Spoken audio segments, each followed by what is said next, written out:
Libya, a land with a wealth of memories, from the dim and distant past to recent days. A land where Italian is still spoken, where traces of the strong Mediterranean and Roman civilization challenge the passing of time.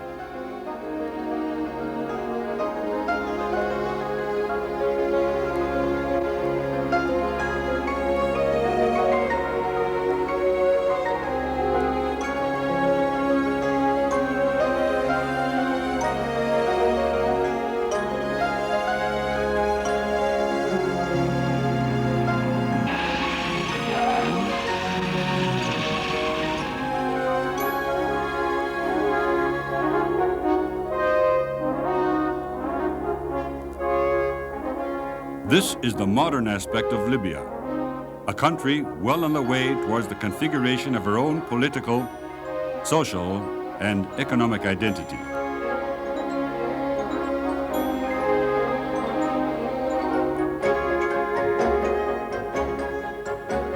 Oil, the main resource of the Libyan economy, is the raw material behind this new progress, composed of ultra-modern infrastructures, motorways, industries, and pleasant urban centers.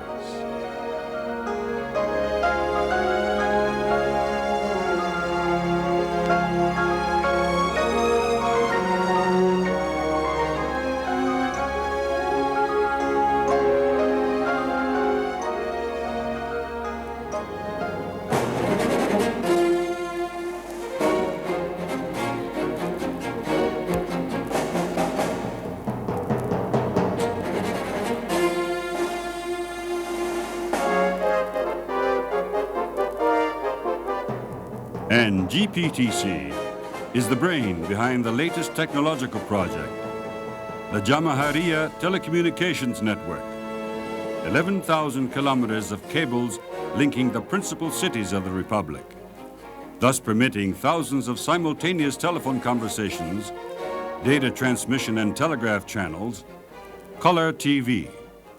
An ambitious program for Jamahiriya today, but indispensable for tomorrow, in a country where development is the order of the day.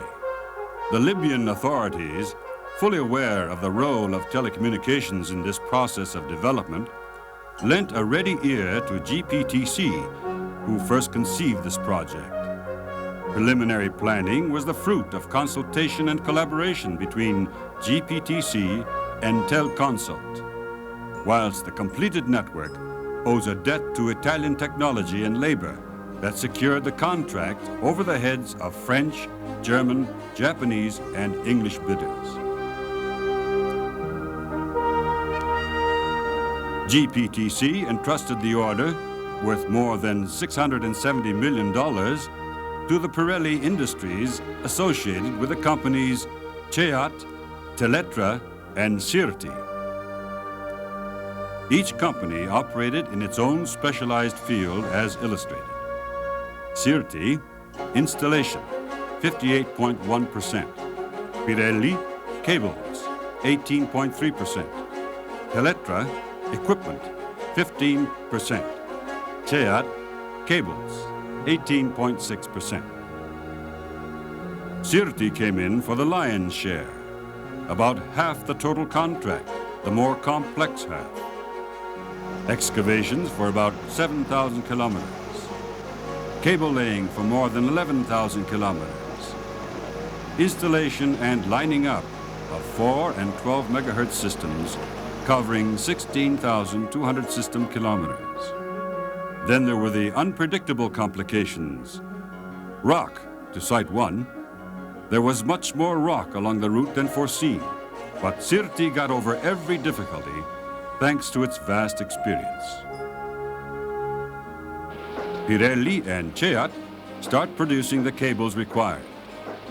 Coaxial pairs, 2.6 to 9.5 millimeters, for transmission bandwidth from 12 to 60 megahertz, and coaxial pairs 1.2 to 4.4 millimeters for transmission bandwidth from 4 to 12 megahertz.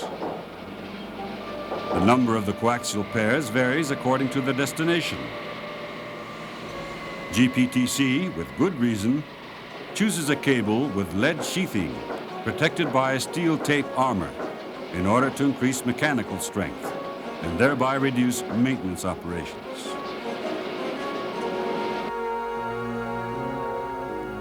Teletra played an important part in the execution of the project. One of the Fiat Group companies, Teletra, is world famous in the specific sector of transmission systems and plants. The company has set up plants in 60 countries. This has entailed working under various conditions, ranging from snowstorms in Siberia to sandstorms in the desert. For the Libyan coaxial cable plant, Teletra planned and manufactured line terminals, repeaters, multiplex telephone systems for over 55,000 telephone channel ends, 5,500 telegraph channel ends, a complete supervisory system for the network including 3 mobile units and 100 remote stations. GPTC saw to it that step-by-step testing, right through all phases of production, ensured the high quality and reliability of the equipment.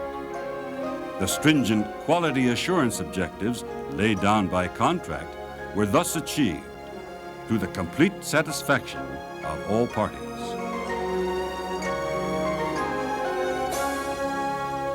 Besides installation, Sirti also supplied the line accessories, about 12% of the total amount of work undertaken. High-quality accessories to guarantee the optimal performance required by GPTC. The Milan and Bari workshops hum with activity, working full-time. More than 1,500 auxiliary repeater housings, racks, power cabinets, pressurization control systems, components, and accessories.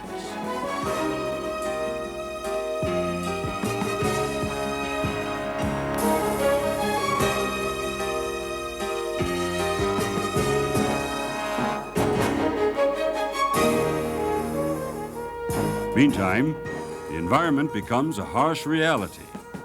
Nonetheless, there's a contract to be respected. A plan of action is rapidly drawn up.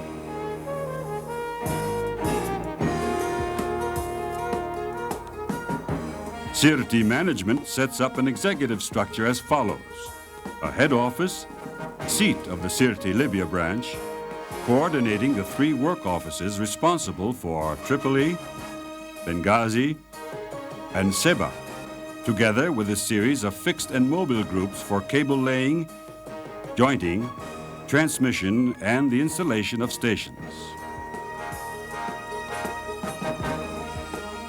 The project also provided for numerous civil works to be carried out. A training center for Libyan personnel, over 100 buildings for transmission stations, about 200 kilometers of conduits with 1,100 manholes, all the protections necessary for the cables. To actuate all this, a special workyard was created. One enterprise led on to another.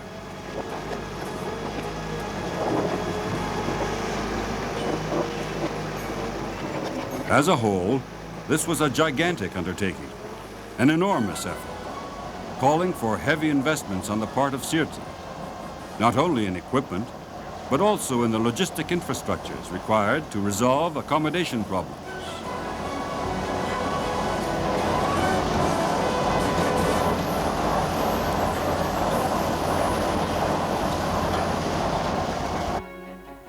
"6,000 tons of goods were dispatched from the warehouses at Piacenza.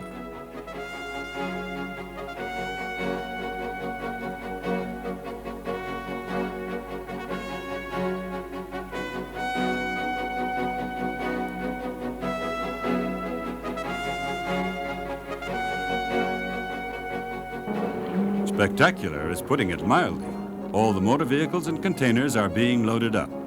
Trucks and caravans, trailers to serve as offices, dormitories, kitchens and bathrooms, the machinery for workshops and building yards, air conditioners, depurators, tractors, caterpillars, wagon drills, winches, pumps, excavators of all sorts for sand, for soft ground, hard soil, and rock. Concrete mixers, dumping trailers, sand spreading trailers, lined up one behind the other. There would be a procession over 20 kilometers long. All this material on the move, and particularly all those spare parts, meant that more than 10,000 items had to be programmed for the 3 mini-computers installed in the offices in Tripoli, Benghazi, and Seba.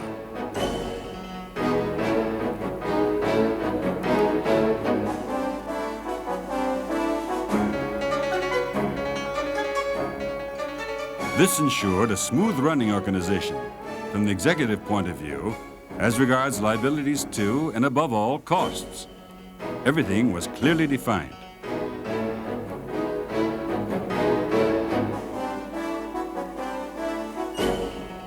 To meet the high quality assurance standards required by British Telconsult, Sirti created a technical structure for control and testing in the factories.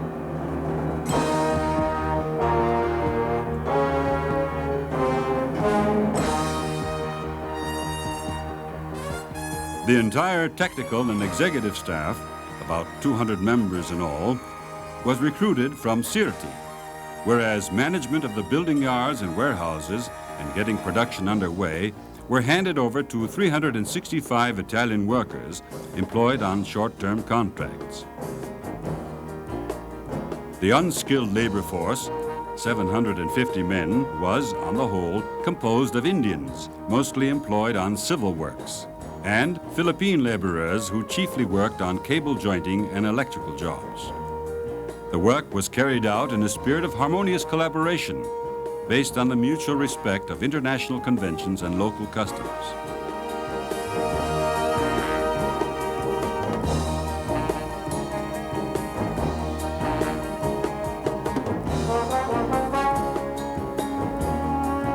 The operating bases at Tajura and Benghazi offer all modern conveniences and comforts.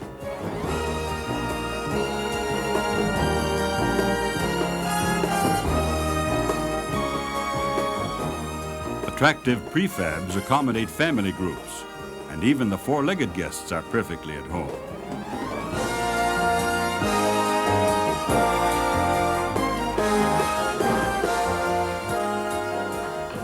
Leisure time very often culminates in exciting matches.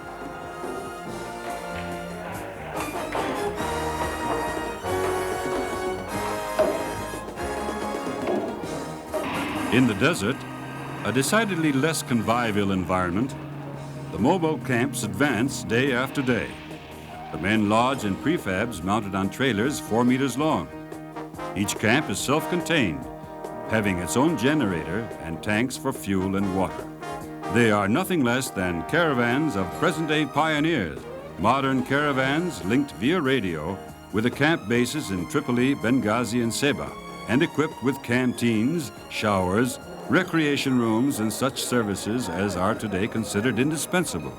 Outlying canteens receive daily supplies from the fixed camps. After a hard day's work, cooled mineral water and hot meals are refreshing. The final route is carefully surveyed.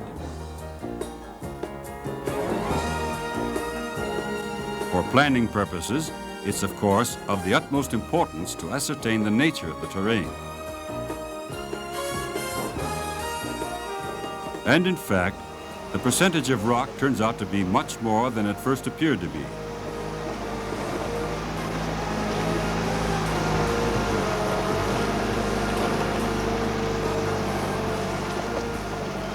This calls for action, strong action. The caterpillars, D9 and D10, move into the picture. 500 horsepower, a massive steel force. These are decisive measures. Even the hardest rock is split open and crumbles away.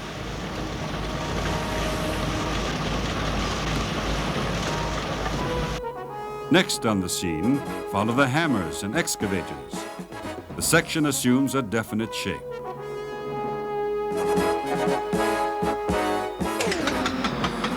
Along the route, the work proceeds, beset by difficulties, but the pace is regular, almost an assembly line.